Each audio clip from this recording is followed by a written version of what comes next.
What's he say? I get no respect. And we're live. Good morning, gang. Good morning, good morning, good morning. We're live just.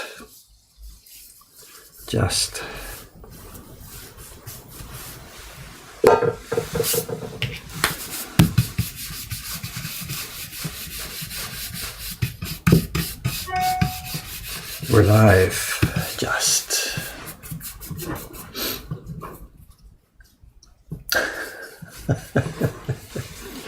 Beta block. Okay.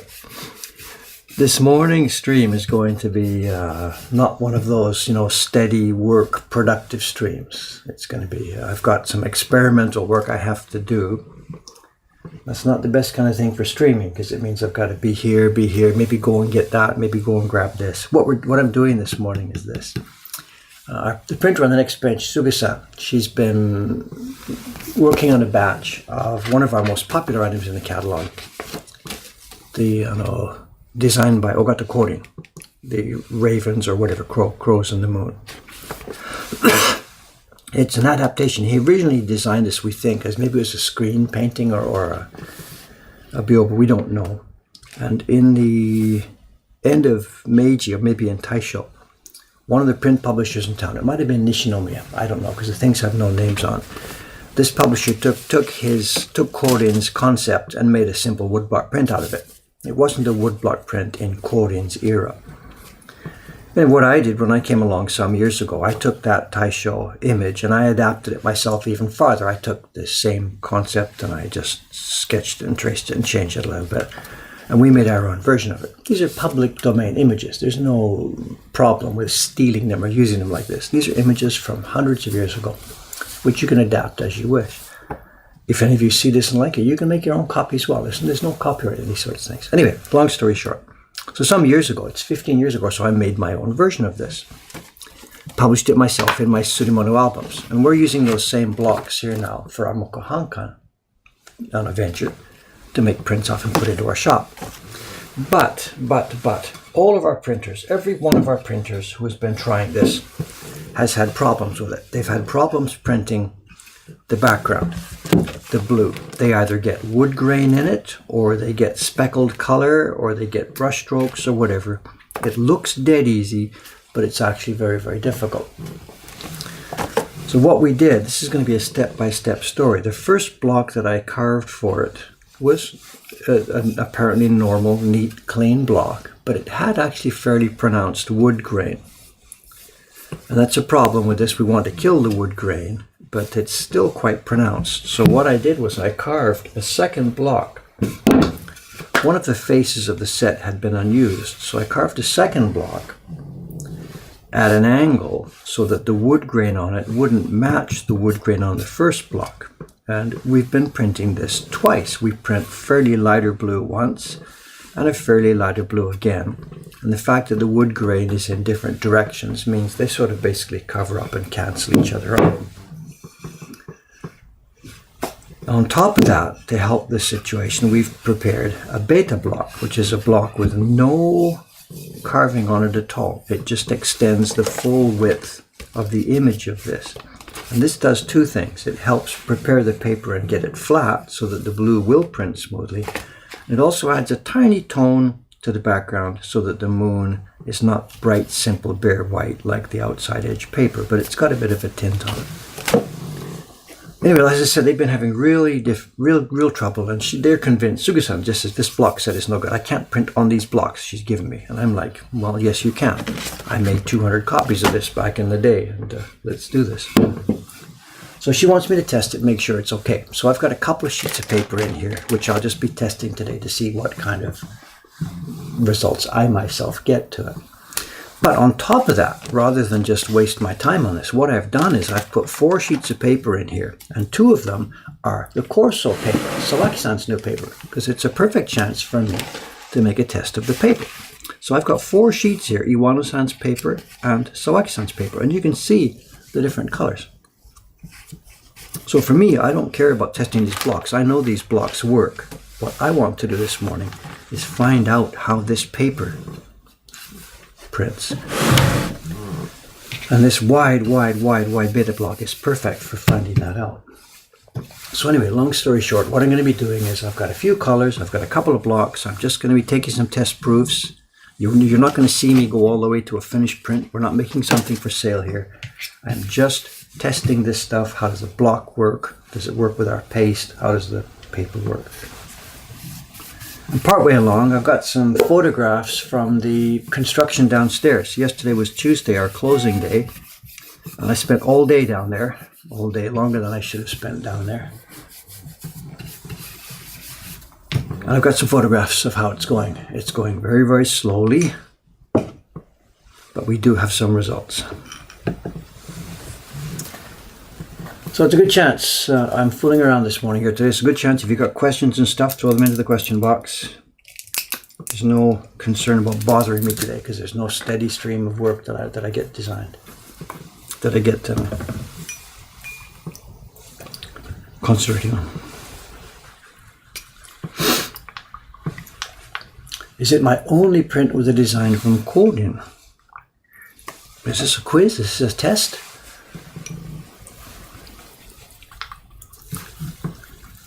Maybe. I don't know. Maybe so. I've got a few by Zeshin, which sometimes people confuse with Ogata Codin.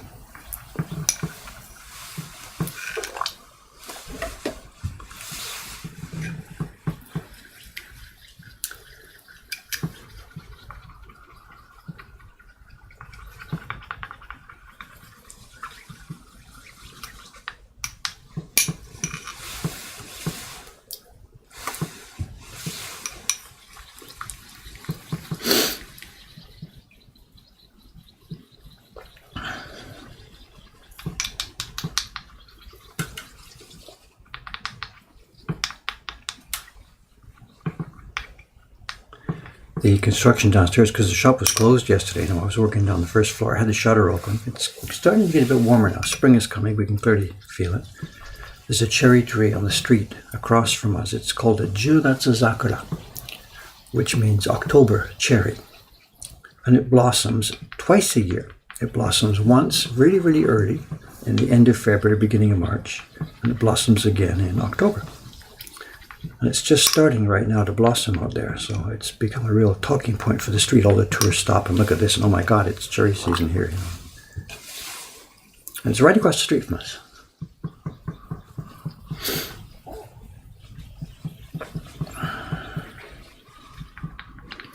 Have we considered making edible prints on chocolate wafers for Christmas? We have a plan, a long-term plan, which I've been thinking of for many, many years, to make some kind of snack item related to our work. There's just so much on my plate right now that I can't spend a lot of time on such a project, but we really do intend to do such a thing. It's perfect for Japanese culture. Japanese love to have that kind of Japanese people need gifts. Whenever you go and visit somebody, you have to take a gift. So the snacks and cookies and little miniature cakes and stuff are a major, major item in this culture. And we would like to be part of that, but it's way. Yeah, barren cookies, so. But at the moment it's impossible. Is the water distilled? No, but what it is we have a water filter. Those of you who have been following our affairs for a few years know about a problem we had with a batch of the Great Wave prints. Was it 3 years ago? 2 years ago? 3 years ago? One of our printers had moved to a new workshop. And it turns out that the water tank in his apartment building had rust in it. So small dabs of oxide or whatever were coming into the prints and causing a problem. So we demanded that he get one of those filters on his tap to filter this stuff out. And our building also is very, very old. So we do the same thing here. We have a tap-based filter. I don't know what it's called. So the water isn't distilled. I don't think we need to go that far. But it is filtered.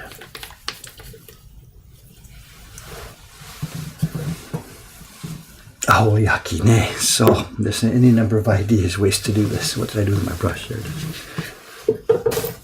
All right, let's see. Let's start this. For those of you who just came along, this is a test run today. No print, no edition printmaking today. I'm testing blocks and testing paper. So it's going to be a very scattered stream. Stop and start, stop and start. Try this, fool around with this.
Okay, first up will be Iwanasan's paper, followed by a sheet of the Corso paper. Let's see.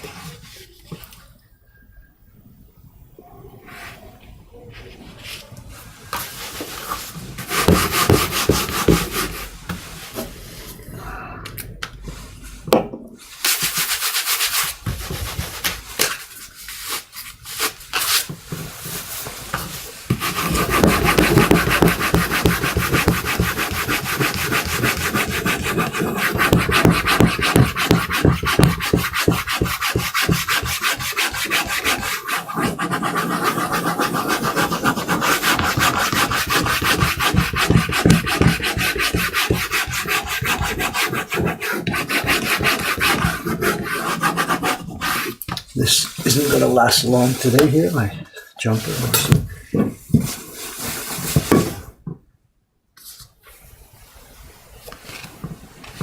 Okay, not much for you to see. What we're looking at for at the moment is no hair, smooth impression, deep in. That paper we know works. This is paper from Ichibe Iwano, Living National Treasure. We've had problems with it in recent years, but it functions, it works for the most part.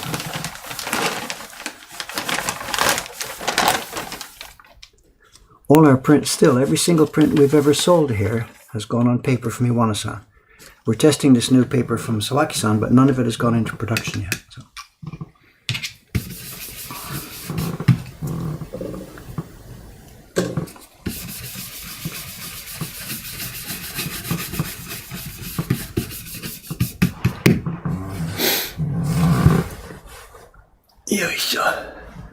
What's this, Dave? Were you scared when you first chose to pursue an artistic occupation and create commissioned work? No, there was no single moment. This whole thing just came out evolution bit by bit by bit. I was making prints for a hobby.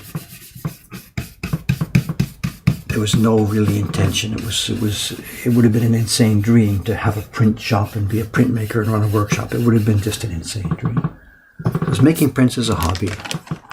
We came to Japan to learn a bit more about it and for family reasons. And just bit by bit it grew. Okay, this is Corso-kan. This is paper from Sawaki-san, our new maker, and it looks wonderful.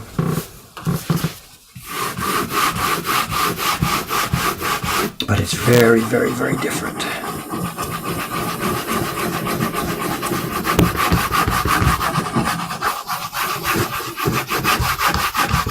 It doesn't slide anywhere near as much. It's interesting.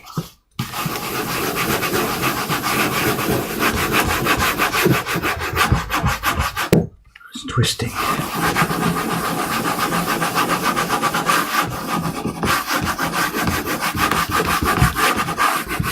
it doesn't take the same amount of pressure, you know, it won't stand up to it.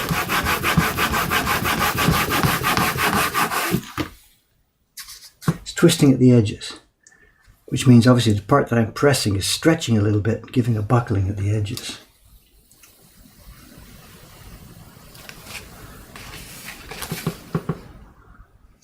Only a very tiny bit of pull up takes the color, but I'm really, really nervous about this twisting. Right, let's keep going. Next one is Iwano-san's paper again.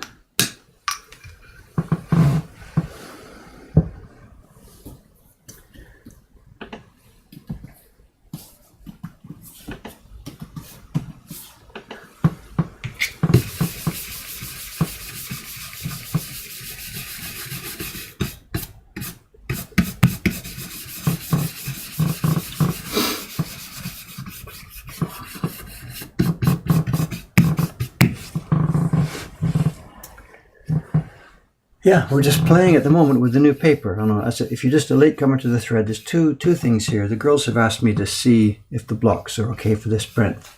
They've had trouble. I seem to have lost the print. I don't know what to do with it. This is the print, the block set, and the girls have had trouble getting smooth blue background. And they've asked me to take at least a simple quick run through the block set to see if there's no problems with it. And I'm convinced the blocks are okay, but whatever. They want to see a nice print from the hand of the master.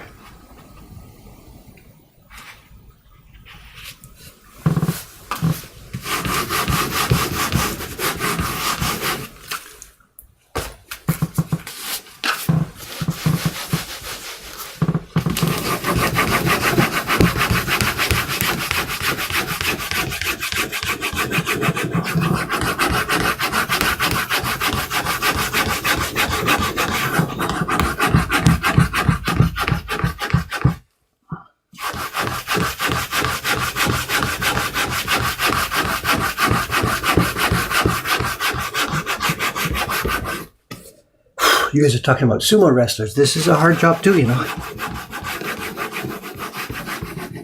Want to try making 200 copies of this? Human printing press.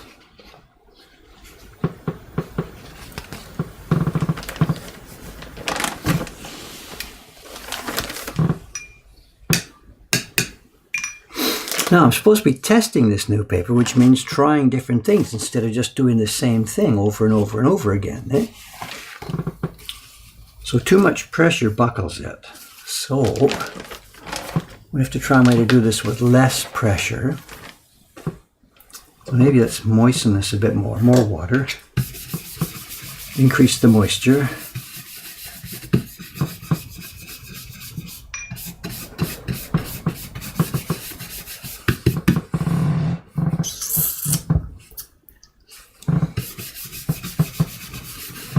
Yeah, somebody says we beat the hell out of this paper. It takes insane. That's a piece of wet paper, you know, and you saw what I was doing. You know, I'm not the biggest man in town, but full power across the back of that paper. And that's just one impression. This print needs beta 1, 2, 3, gradation 4. There's 4 full impressions across the surface of that paper.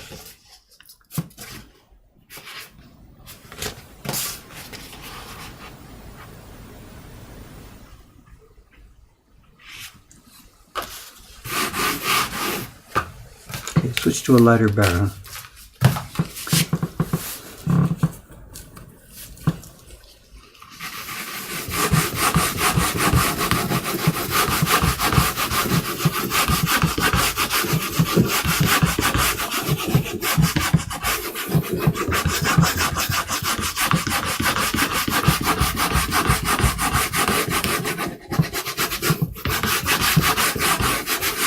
Okay, it's no buckling this time. We've used lighter pressure, more water.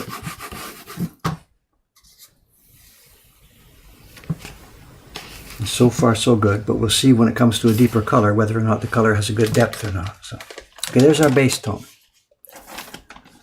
Now, what I'm going to do, I'll pull it out so you can see it. What I've been doing is, the paper was in the stack face down. Imagine these things are numbered 1, 2, 3, 4. They were face down in the stack. As I pulled each one off, I put it on my bench here face up. number 1, then number 2 face up, number 3 face up, number 4 face up. So what we've got now is the 4 sheets of paper I just printed from bottom to top. 1, 2, 3, 4, they're face up. This is the way we normally do this. I now flip the stack over, and number 1 is now on the top, face down, ready to go. So that's the way we do all of our work. The paper is face down in front of me, ready to go. And when we're printing, say, 100 sheets, I don't put them back in the same. I put them over here on this thing. That's what this is for. So it's face down here, number 1, face down, pull it off, face up, number 1. Number 2 comes in, face down, number 2, over here, face up. We can see it, we can inspect it, we can check it. Then when you're finished, the whole thing gets flipped over and it's now face down, ready to go for the second color. So what you're seeing today is a miniature version of that process. Okay, let's get rid of that beta. Let's try one of the blue blocks. Blue, gray, gray, black, whatever it is, whatever you call it.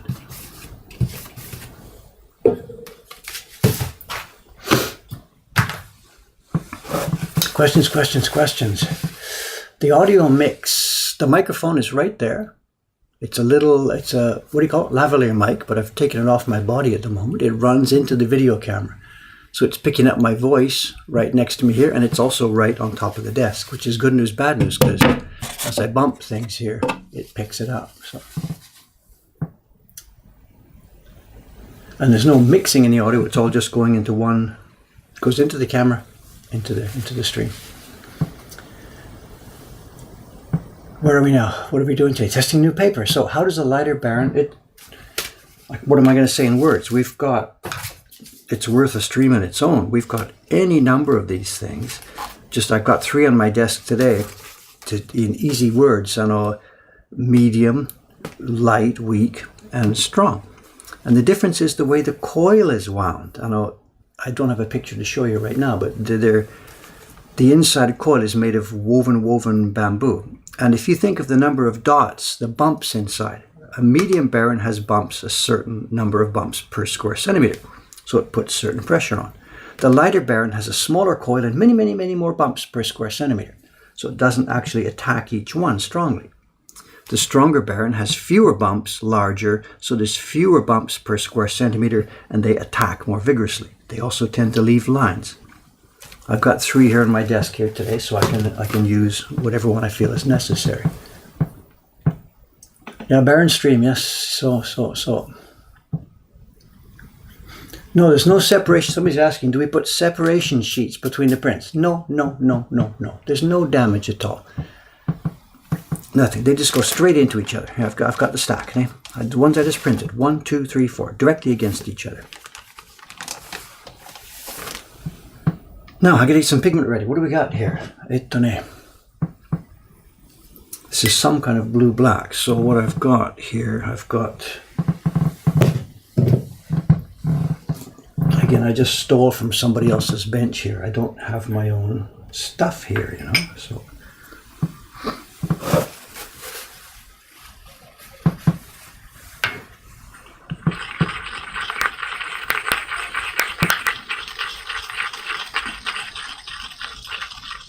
This is some blue pigment from Ishikawa-san's bench. I don't know what she was printing yesterday. Some yokai prints. Today she'll be here all day. She'll be printing Legendary Loot number 4. It's the April print. We're a month ahead of everybody. Okay, let's pick up some of this blue.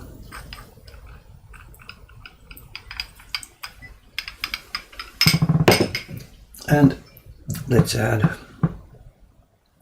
black.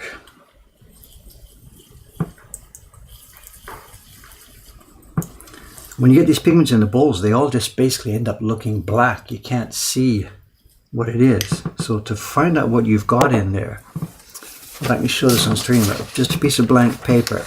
If I swipe this on, it's still going to be too dark. So what you do is you just get the piece of paper and you touch it from the bottom. Chop. And then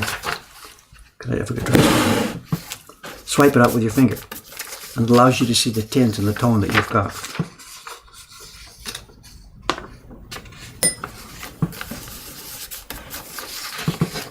And that might be the kind of tint we need for this. Let's have a go. Ink Thief, yes, Ink Thief. I don't have anything. Pigment Purloiner, interesting. So. Don't you guys have anything better to do? And I need to brush.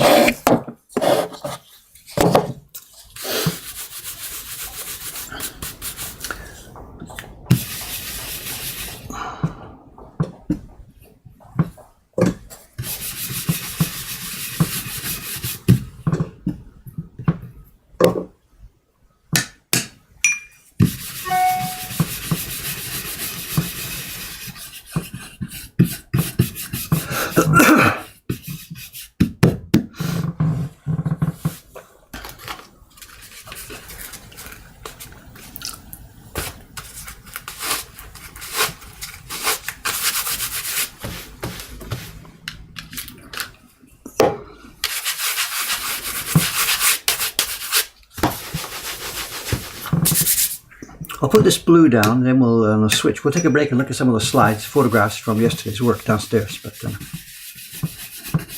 now what you're going to see next here is this. I'm going to put on a very light tint of this blue-gray. The finished print will be like this, something like this. This is, I think she's done a bit too bluish. I like it a bit darker. But anyway, the finished print will have this kind of a depth. But what you're going to see right now is very, very much lighter, softer. It's going to come out something like this color here, because we're going on in multiple layers. There's going to be 1, 2, gradation, at least 3, and maybe 4. So rather than try and do this all in once, we build it up, build it up, build it up from smaller, lighter levels. You know, the Mr. Super Printer, the guys with the fabulous amounts of experience who are super powerful, they can look at it and lay it down in one pass. I can't do that, and our girls here certainly can't do that. So we layer things up.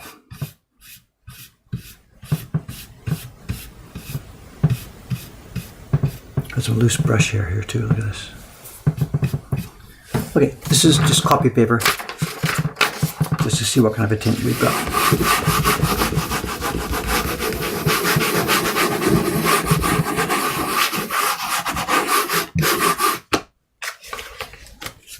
Well, there's our first color, that'll be the base tone.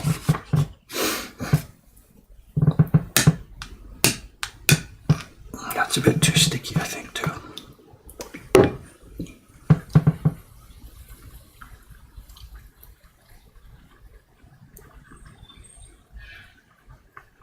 What's the question? Very unscientific method of getting the color you want. Nothing scientific about this. It's all touch and what's the word? Just my choice. You know, so we don't measure. We don't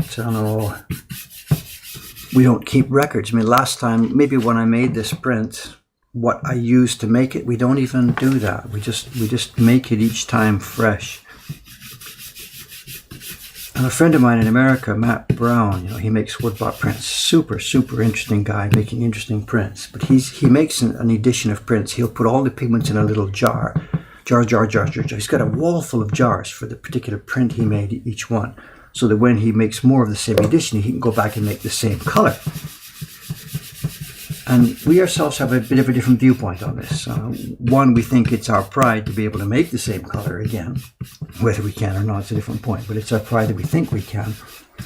And second, we don't think it's so important to make the exact. We don't do like Pantone matching color number FT615. You know, we don't do that. They didn't do it in the old days, and we don't do it ourselves. The way that people are going to perceive these prints is going to destroy. If we tried to make prints to a certain exact color, it doesn't matter, because people are going to look at them under different lighting conditions anyway. The paper changes as it ages. There's no absolute here. Okay, here we go. The Iwanasan paper is on top. As I said, this is going to be a very light colored impression of this blue-gray. And the paper now is more moist than it was when I did the first impression 5 minutes ago.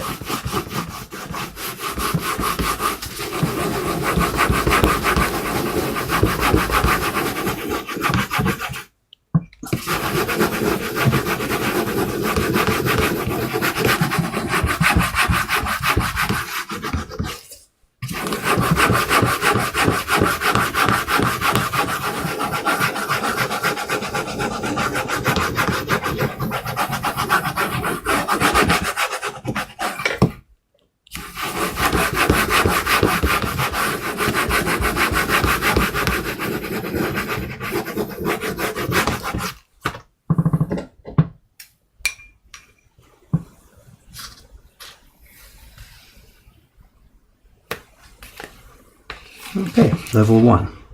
So far so good, fairly smooth. Touch of wood grain here and there, which we expect. That's what I said, we're going to use 2 blocks to kill that. And here going face up. It goes face up into the deck. Number 2, number 3, number 4 will go face up on top of it.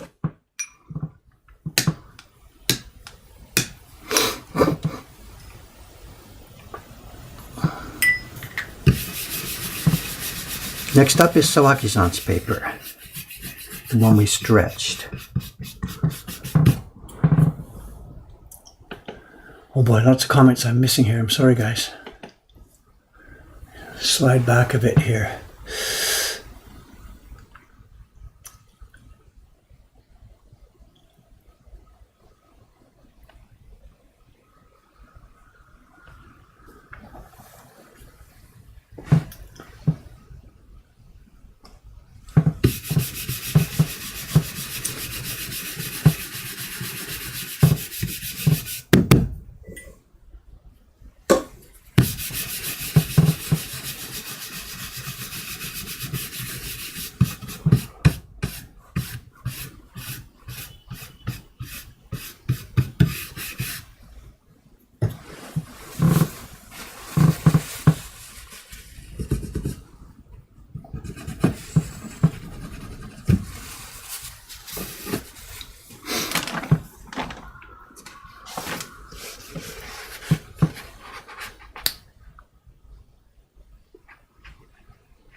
This is going to need a cover.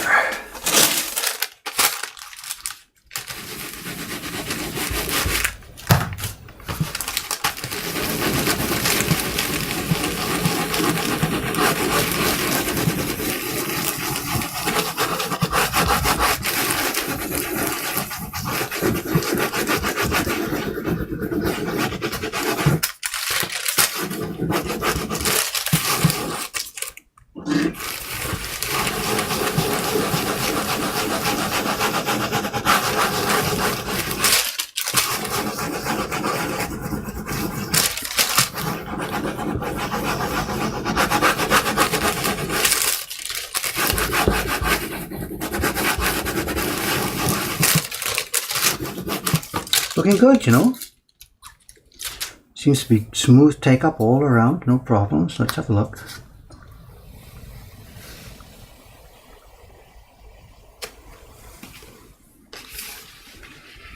We've got a bit of hair pull up. The fibers are starting to pull up, so I should reduce the stickiness of the paste. And it hasn't taken the pigment anywhere near the same body as with Iwano-san's paper. Eh? It's sort of white and patchy in places, hasn't taken up the pigment.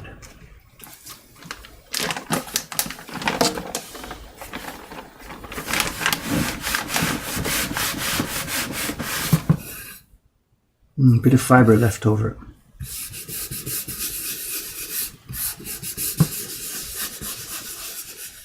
Yeah, I can pull it up. A bit of fiber left from his paper.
Okay, back to the Iguana paper.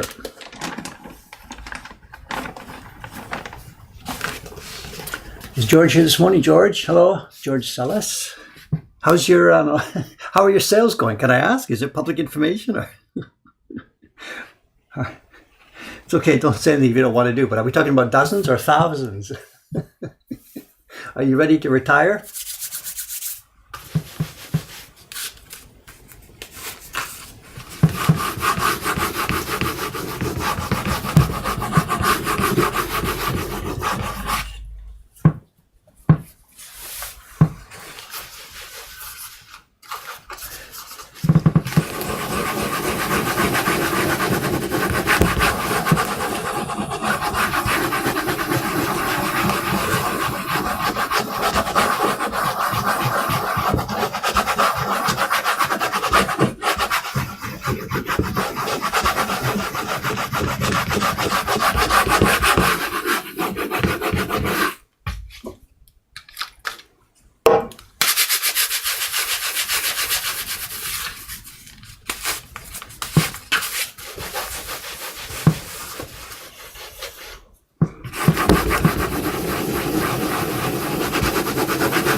This traditional paper, you can just brutalize it. It's incredible. It's a piece of wet paper. This is our second impression on it. We can go 3, 4, 5. It just doesn't stop. Here we go. Good. Looks good. You can see the grain lines. That's what's coming up here. That's why we're going to use a second block in a minute to try and kill some of those. And this is the competition. This is the standard that our new paper maker has got to be able to match. And so far, no go. I'm not sure what to do. As I said, the first one didn't show much pigment take up, so let's dump more pigment on, reduce the paste because it was getting fiber pull up, and increase the water.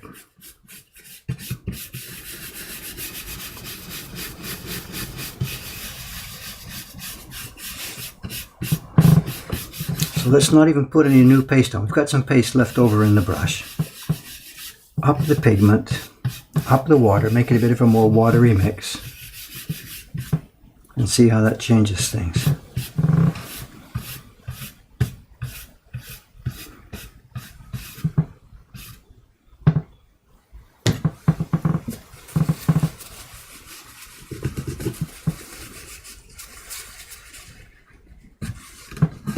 I don't even know why I'm wiping. These are not going to be prints for sale. It doesn't make any difference. So somebody's got it there. So the old paper hasn't been consistent, and we're looking at the end of the line as he might be retiring. The new guy is trying to come online, but so far it's not the equivalent. Not as good.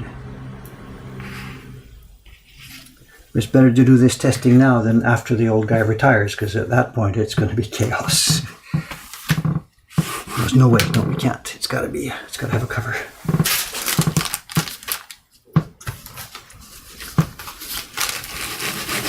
A bit more bites, okay.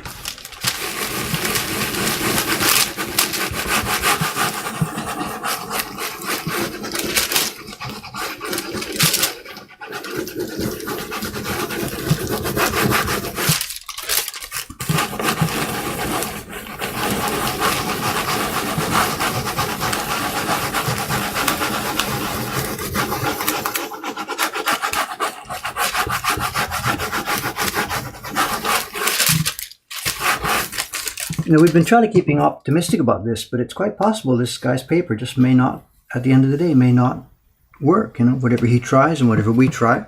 Well, that's better. That's better. Looking all right.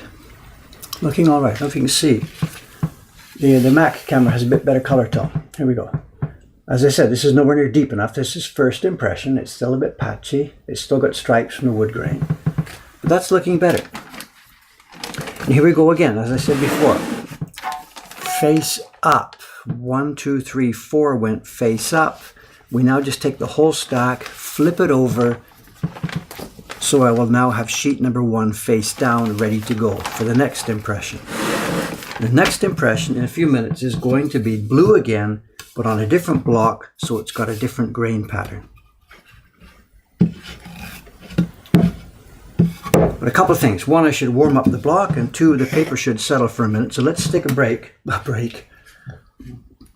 and look at some photographs. I've got some pictures that Cameron took downstairs. Actually, it's a mix. I was working downstairs most of the time by myself, so I couldn't take pictures of me doing it, but I took pictures of what I was doing.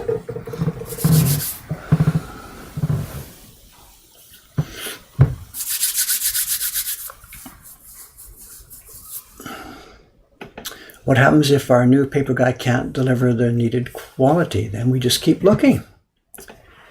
We keep looking. Yeah, someone's asking about this question, the many layers of thinner paper. I mean, at the moment, I can't say anything definitively because, it's all up in the air. It's all experimental. But the idea of making paper with multiple layers of thin laid up together is not unusual. And in fact, Iwano-san also makes paper that way to order. We have ordered it from him before that way. He will rock a number of times, dip in and rock a number of times and layer the paper up again. So, I don't know. Everything is up and open. Cameron posted a great shot of the crane impression on IG Instagram. Okay. All right, let's have a look at some photographs downstairs. Etone. This is a bit chaotic. I know what I would like to do is prepare a slideshow that just goes time like this, but I took some pictures with my little camera, the digital camera.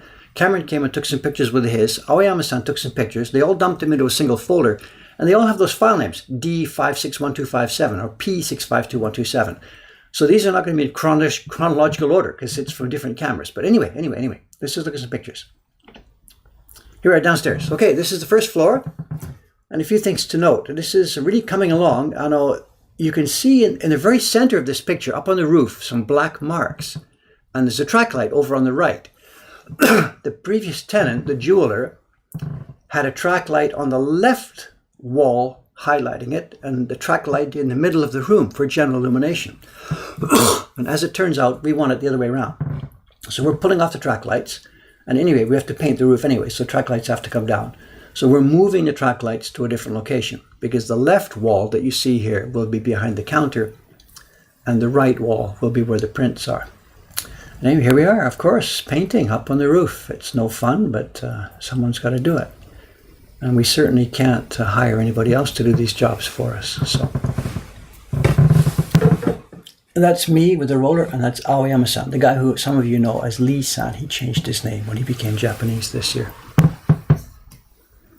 Okay, this was yesterday. I know this is a quick shot by Cameron. He came in while I was doing work with a router table. And you'll see, we'll get a couple of close-ups in a minute. You can see what I'm doing. To my left against the wall there's some 2x4s with some notches carved in them. And this is the construction of the main counter. And what I'm doing is, you can see behind me is my table saw that I made, and I'm working on the router table, which we also made, so whatever. Here we go. This is the homemade router table, and you can see we're notching. These are the things that will be the legs of the main counter.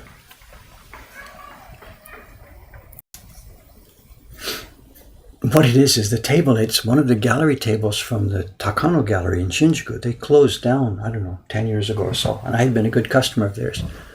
So when they closed, actually I was their last exhibition, just as it happens in the way of working things.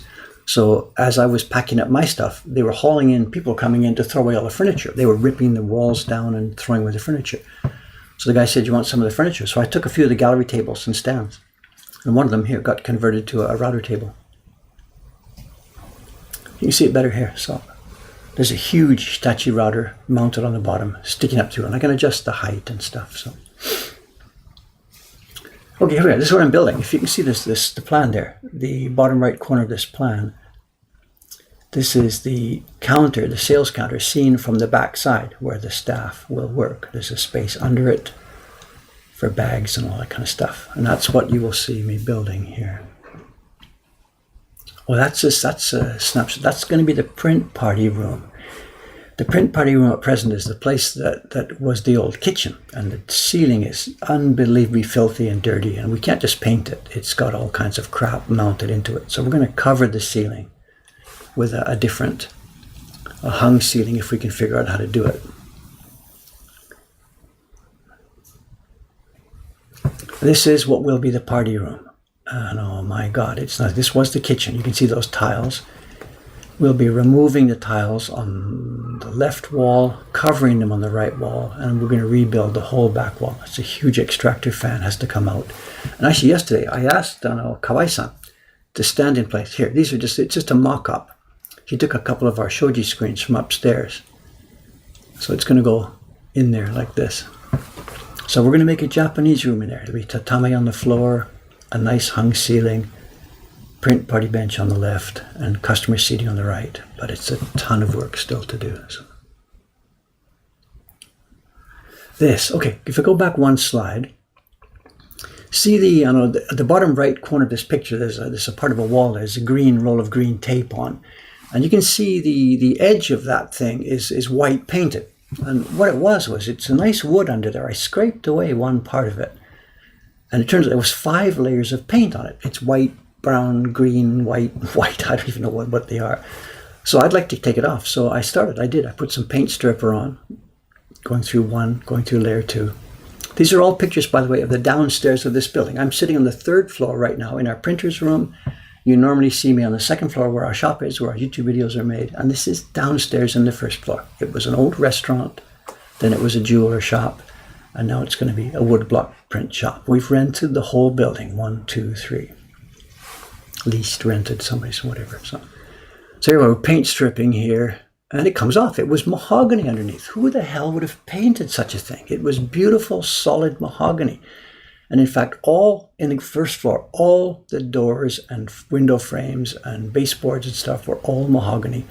But they've all been painted with, this one had 5 layers, and there's no way I can strip everything. It's just an insane, stunning amount of work. The front door is glass with painted around it, and it was mahogany, and now it's blue. But my God, I can't.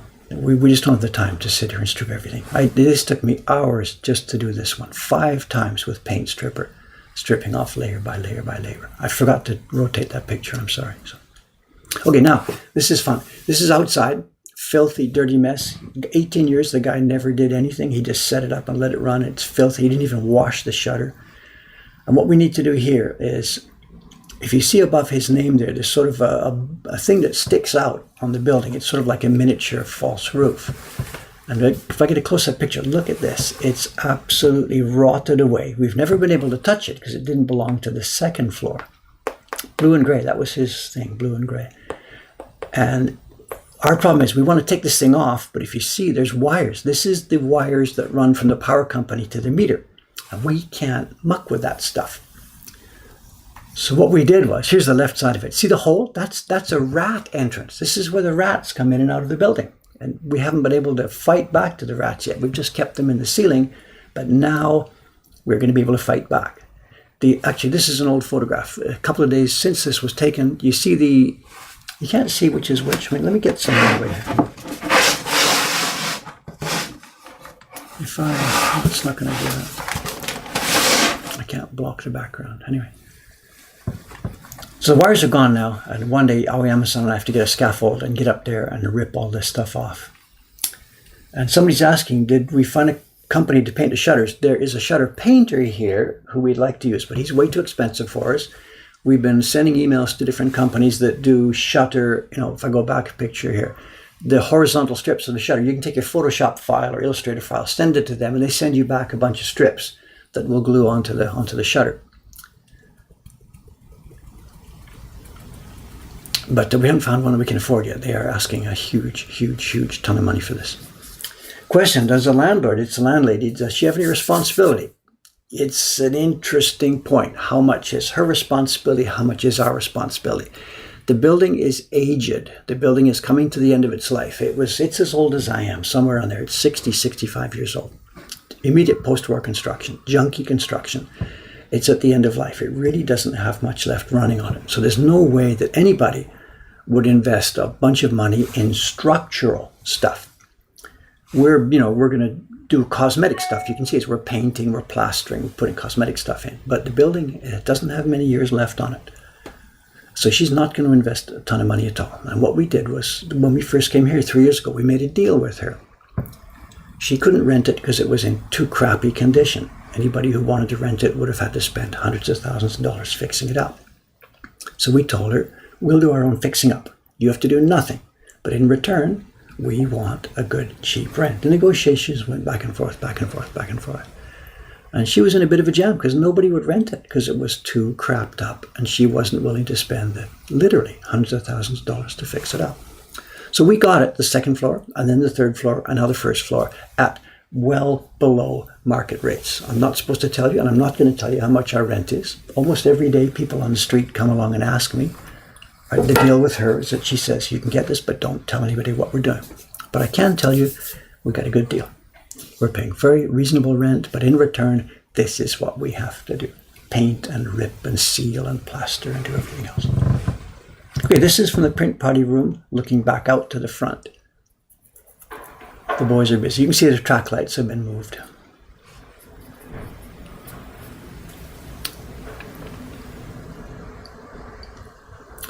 That room on the right-hand side there, that'll be plastered later today. You can see the patchiness, all this. Oh, the toilet there. There's the toilet finished. I finally got the gyprock work done on the toilet. Here, back to my work yesterday. This is building the shop cabinet. You saw a photograph from a different camera with me on the router table. The router table work is finished. There's the 7 legs all standing up on the left-hand side with the joints cut into them. And now, lying on top of my table saw are the panels for the top, the shelf, and the base of the counter. Somebody's posting in very reasonable rate. We do. It's a bunch of things. She gives us a low rate because of the construction, but also this little old lady, she has a bunch of other buildings. She has lots of income from the other buildings. She doesn't specifically need to bleed this building dry. And she likes traditional woodblock prints. And she likes what we're doing with traditional printmaking.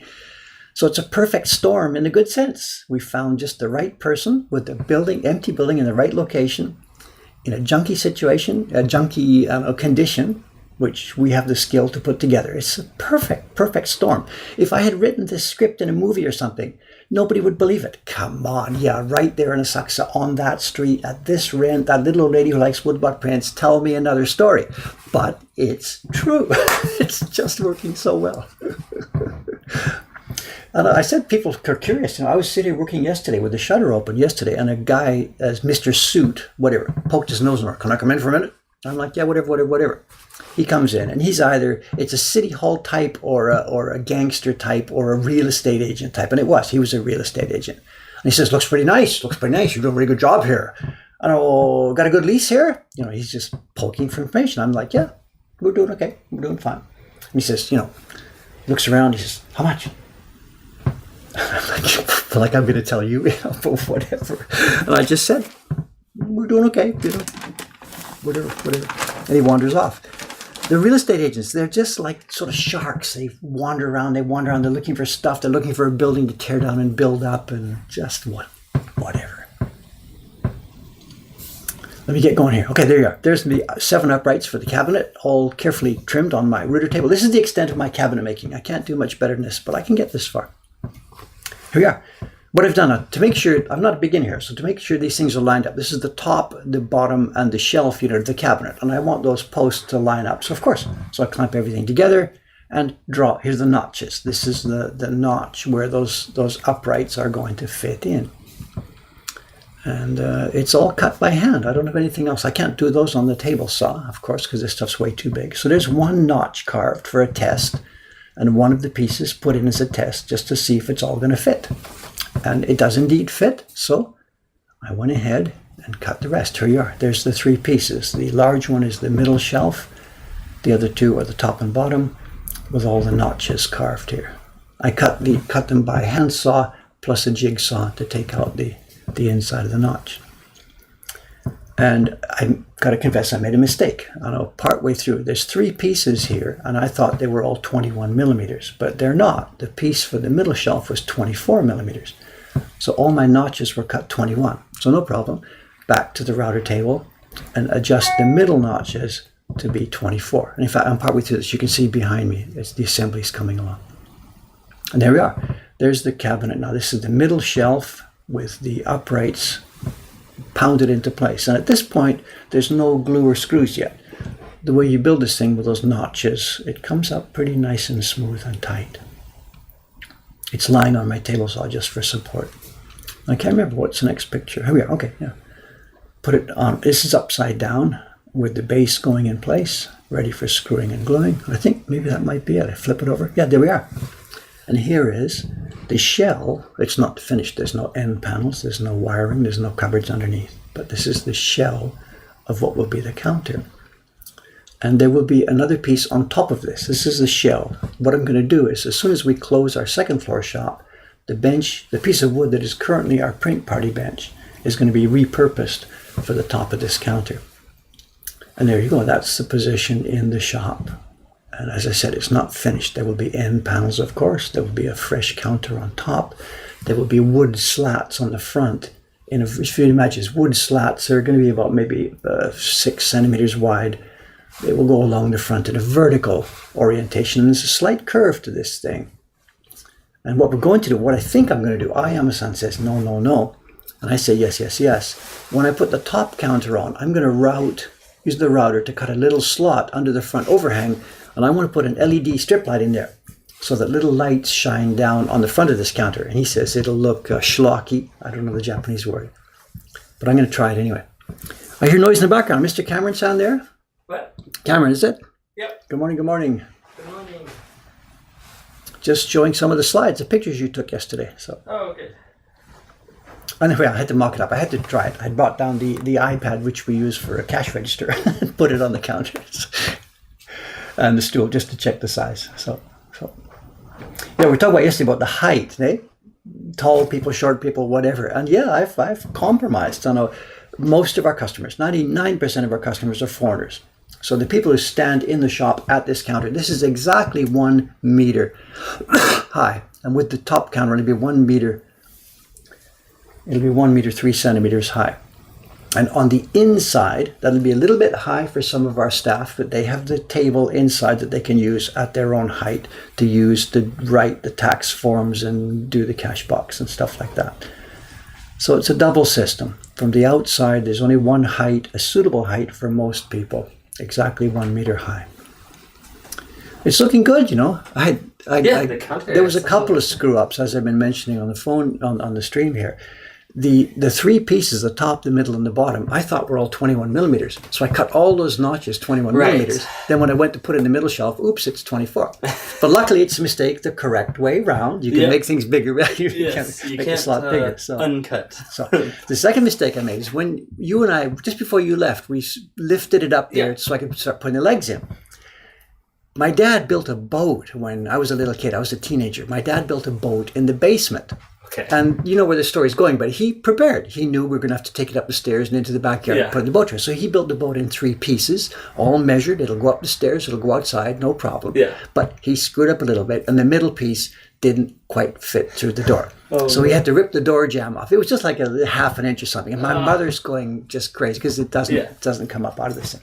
So same thing. When you build something, you got to think about, how am I going to move this around? How am I going to get out the door? How am I going to do this? Yeah. I didn't even think about that here.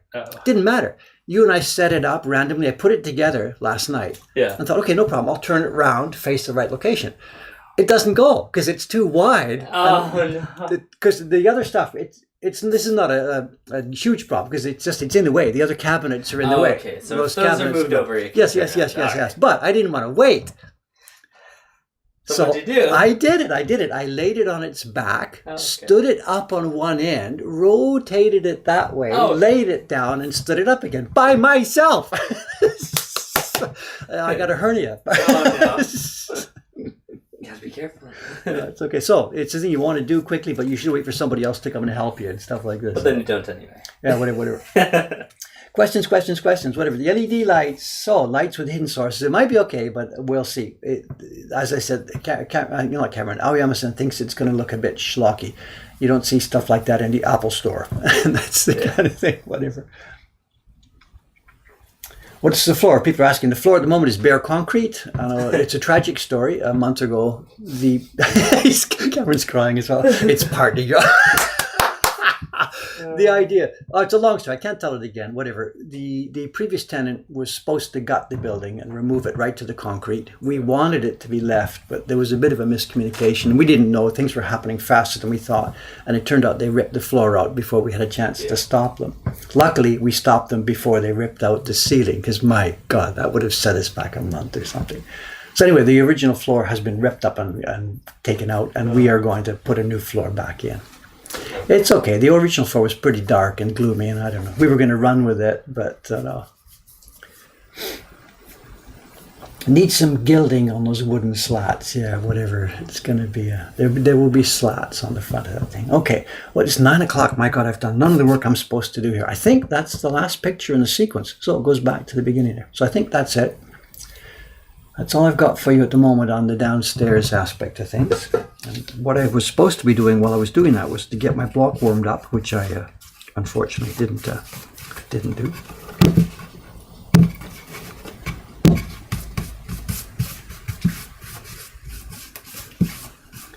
People ask, when is this going to be open? And I don't have a clue. I don't have an actual clue.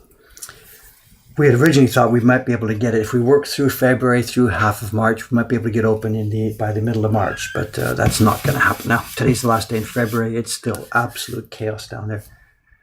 All I can say is just it'll be open when it's open. I don't have any idea when.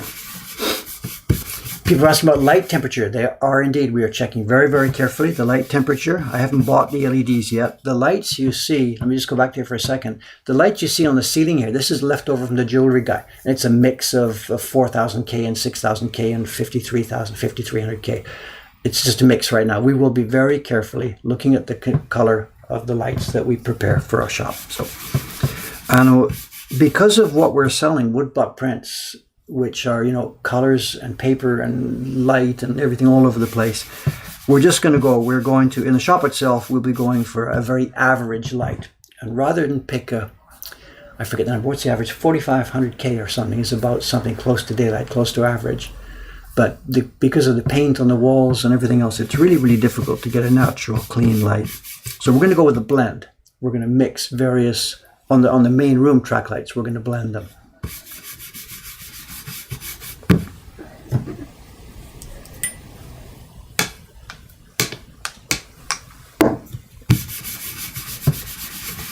Okay, back to work here. What we've got, we're going to run through, it's 9 o'clock. I've got time for one more run through at least on this. The 4 sheets of paper that have had 2 impressions. We're now going to give one more impression of the blue with a different block, a block that's carved exactly the same shape, but carved at a different angle. And it's a bit of extra work for the carvers, me in this case, but it doesn't matter. And we're going to print this thing twice anyway, so by having 2 blocks for it,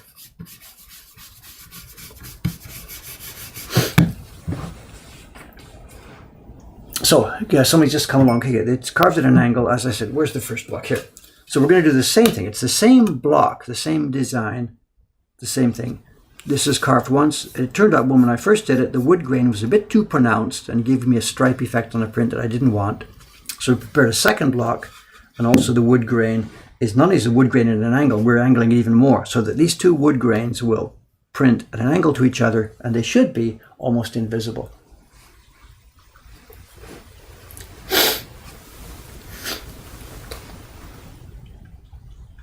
Yeah, the printing room is even more difficult, The room I'm in right now, I've got natural light pouring in from the window. At the left, I've got a little funny LED thing here. We've got 2 major LED strips. And there's an incandescent in the middle of the room, which we don't have turned on right now. So that's something also we try to think of when we're printing. We try to work with a mix of light to give us a generic, what color temperature is this? I don't know. And when TV people come here, it drives them crazy because they have real trouble getting their white balance sorted out. But we've talked about this before. The prints we make are going all over the world to many different environments, people in all kinds of homes, all kinds of windows, all kinds of lights. We cannot control how people are going to look at our woodblock prints. So for me to obsess about this, we're going to make this set for 4250K, and that's the light you should use to look at my woodblock prints. Give me a break. It's not going to happen. So we don't bother. We just go for a generic lighting, common sense, everyday lighting. Where we would get in trouble is if I used some strong, 3500K yellow light or something. Then our prints would look funny in a different light. But by keeping a mix of light in our printing area, we're safe. But the cameramen, my God, they go crazy. The guy who came for that documentary, he and I had a real fight about it. He said, that's it, we'll go and buy some new lights. And I said, no way. He wanted me to go out, take down a bunch of our lights, go out and buy new ones so that he could make his documentary. Sorry, guy, not going to happen.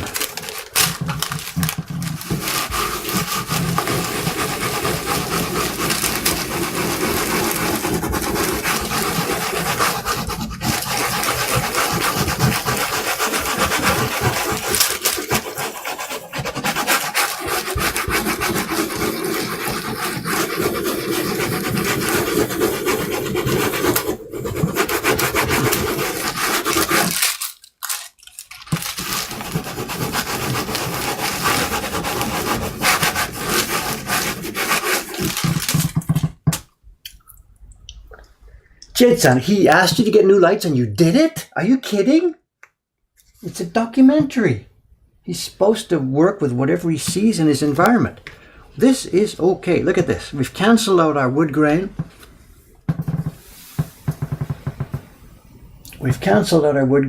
This is still too light. But this is working. It's working. There's something else to mention here too, I know normally when we make prints, we make a batch of whatever, 50 or 100 or whatever it is we're doing. And the paper is all in there. And it stays in the same order, as I've explained a minute ago. Number 1, number 2, number 3, number 4. And for us, number 1 and number 2 and number 3 and whatever, these are test prints. We just get things organized and worked out. And then things get smooth. You don't talk while you're doing this. You just start number 1, test bit, dry bit, this bit, test number 2. And by the time you get number 3, room, you're going. So for us in a batch of prints, number 1 and number 2 nearly always just get tossed aside. Here today, I'm only doing number 1 and number 2. This is so... Now, let's have a look at this. It's Corso paper. The next one up is Corso paper, and it was feathering. I put paste on. I think I should remove that paste, actually. I was too busy talking to you guys, didn't do what I was doing. So for Corso, we need a bit of a wetter impression and a bit more pigment. Let's try. So Jed's here. Good morning, Jed-san.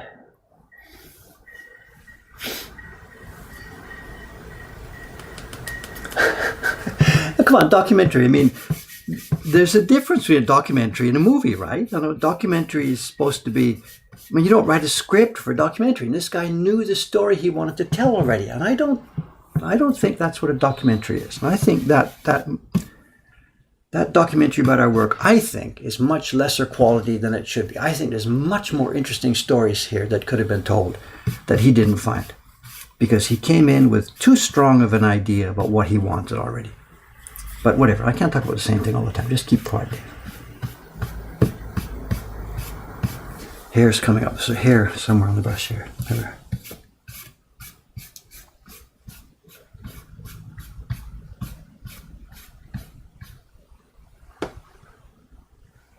Looking good. Okay. For me now, this is way too wet. If I think about if I was printing on Iwano-san's paper now, this is too wet. But if this is what Corso paper is going to need, let's try it. Let's see. This is that first sheet, the one that shrunk a bit, that stretched a bit.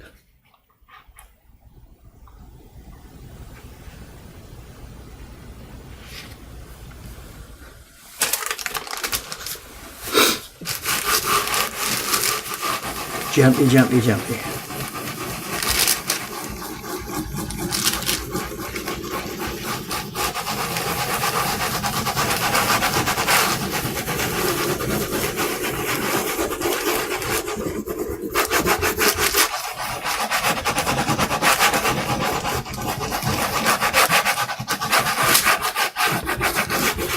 Oh, by the way, Cameron-san, are you there?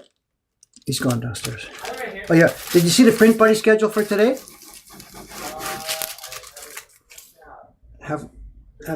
We're full, totally full, and Audrey's not coming today. Oh no. So I'm on, me and Shiba-san.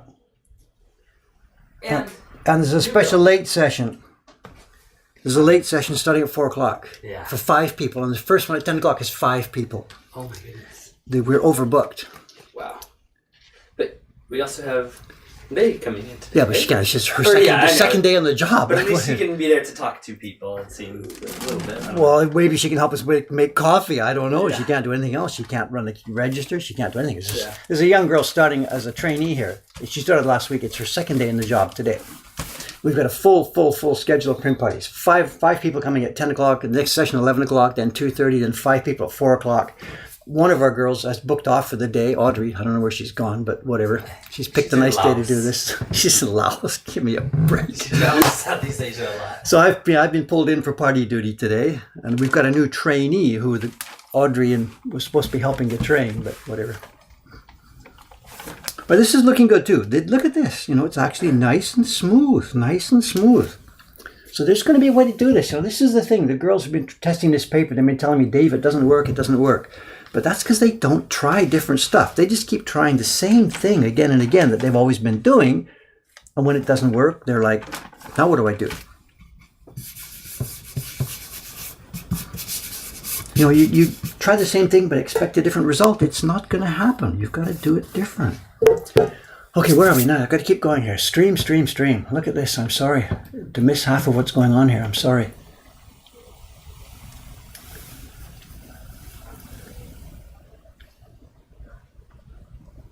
Yeah, the documentary, somebody says, this has kept me off it. I know, whatever, go and have a look at it. It's not a bad thing. It does show our work. Jed chats, it shows our work. My bitch with it is that, as I said, he had the story in mind before he came.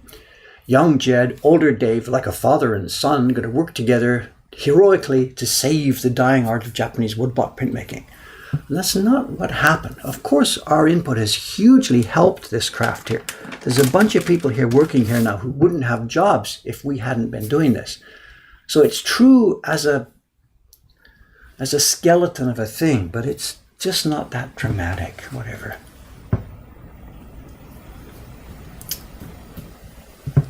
Okay, what am I doing? Printing.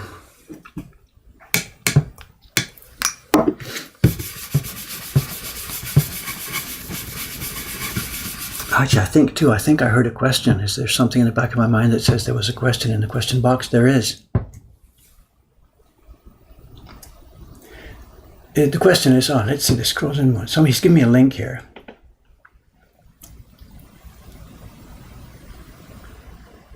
Yeah, here we go. Okay, look at this.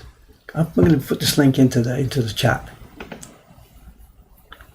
This is the print that I saw X years ago and thought, hey, let's do this ourselves. This link is safe. Don't worry about it. You click. This is an older version. It says Meiji, early Taisho, whatever. I don't know. No idea.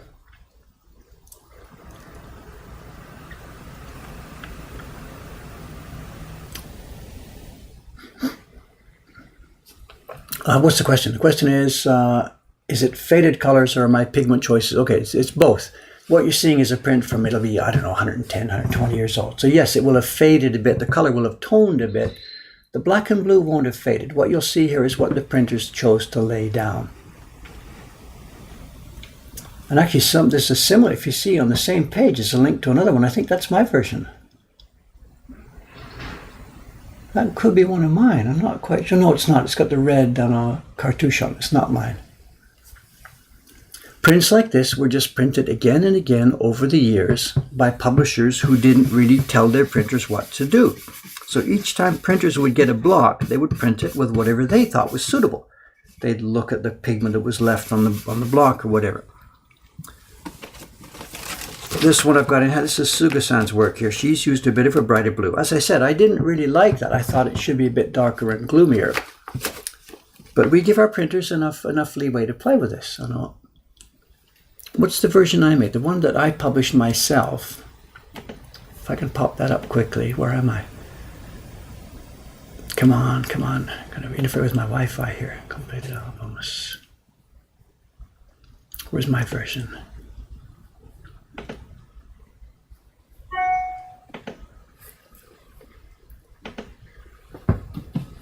I see what you're doing with the party dates there, Cameron. Good guy. Thank you.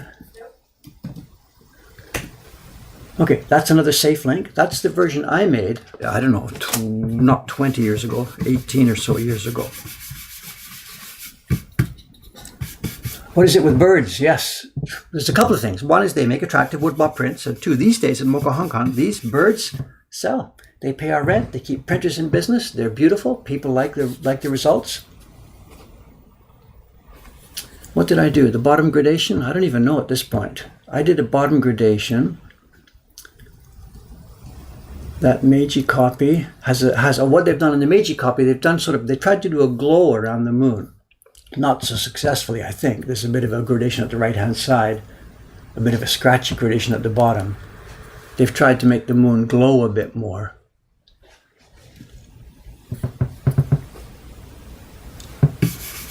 Where am I? I've lost track of what I'm doing here. Next up is Iwano paper. So I need, what do I need?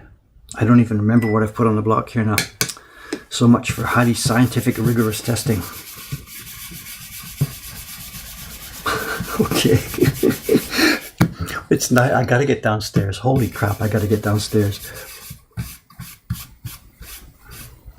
Clearly I have talked too much today and not tested enough, but whatever.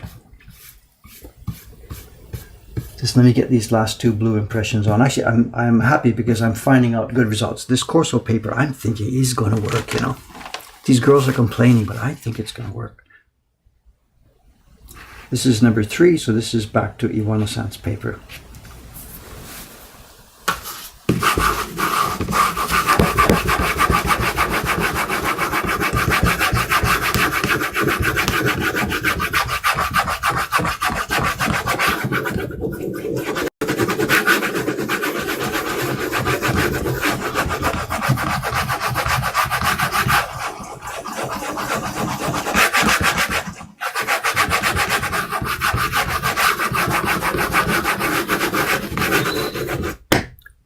You want to do this all day? 200 copies?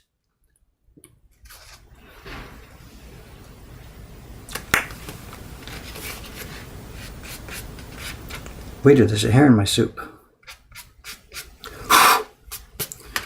This is okay. These girls are complaining about these blocks. I'm sorry. I have no sympathy with them whatsoever. This is going to print nicely. This is still copy number 1, 2, 3 on the stack. Face up. Now, this is Corso paper, so remember our new mix. Bit more water, no paste, bit more pigment. Let's see what happens.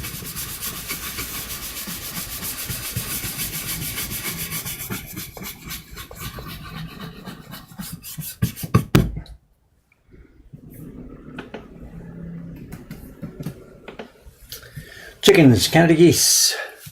How long have the current printers been printing for? It's a whole different. Suga-san, it's a real mix. She did 3 or 4 years at another workshop about 15 years ago. And then she was out for, what was it, 11, 12, 13 years or something. She was out, then came back when she heard through the network that we were looking for printers. So she's had a lot of experience, plus a big break.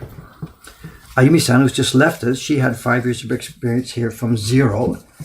She's now gone having a baby. Ishikawa-san, who will be here in a few minutes over there, she started with us 5, 6 years ago from zero, and now she's doing all of our subscription prints. She's doing the whole Loot series this year by herself, single-handedly.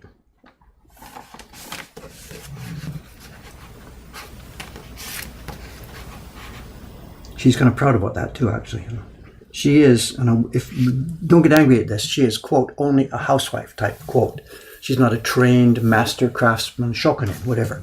And here she is, making woodblock prints at a professional level, handling professional work, making stuff that is being sold and going all over the world. She's really, really proud of herself. She didn't say so. She's just sitting here, but absolutely you can see the pride. And I don't have so much of an agenda that we're trying to push here. Maybe I do, I don't know, whatever. But when you think about this, we can take not the random person off the street, a young woman who thought she liked to try this. She's a housewife, she's got kids, she's got a dog, she's got a husband. Put her at the bench, show her what to do. This is not rocket science. This is not rocket science. It needs concentration and thinking and a bit of muscle. And this idea that this is work for Japanese masters and people sitting on top of this mountain and please climb and bullshit. It's just peaceful, comfortable work.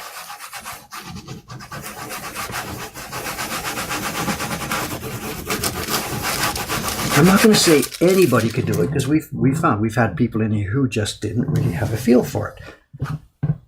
But it's not unreachable, you know. Anybody with a bit of, they can do things with their hands and stuff, you know.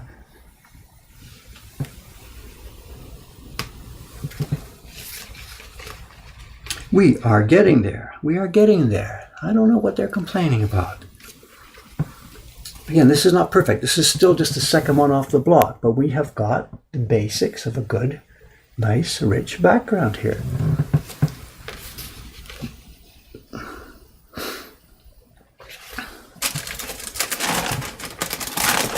Okay, in it goes. Okay, what we're going to do, it's now 9:21. I have a print party with 5 people coming at 10. I got to get down there and get the shop organized because I'm the main host today. So I'm going to have to leave this right now. And what we're going to do is, today's Wednesday, tomorrow morning, Thursday, back here, same time, same station, I will do the rest of the impressions on this block. There's the crows, there's the background tree thing, there's the moon. And maybe I'll even pop a few other sheets in so I can do a bit more testing. So tomorrow, we will continue this same time, same station here.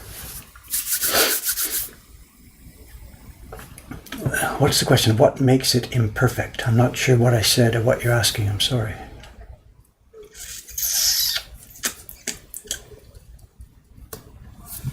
Gotta go.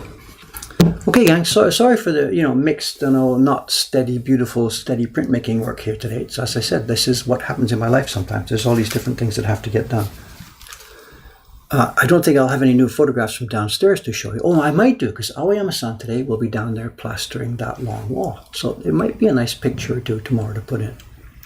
So tomorrow's stream will probably be pretty much just like this. I will be continuing the testing on these blocks and on this Corso paper, maybe mixed with a picture or two from downstairs. More than that, I can't say at the moment. Thanks very much, and hopefully there's been something here that maybe you found interesting. I don't know. Who knows? Signing off. See you again tomorrow. Thank you.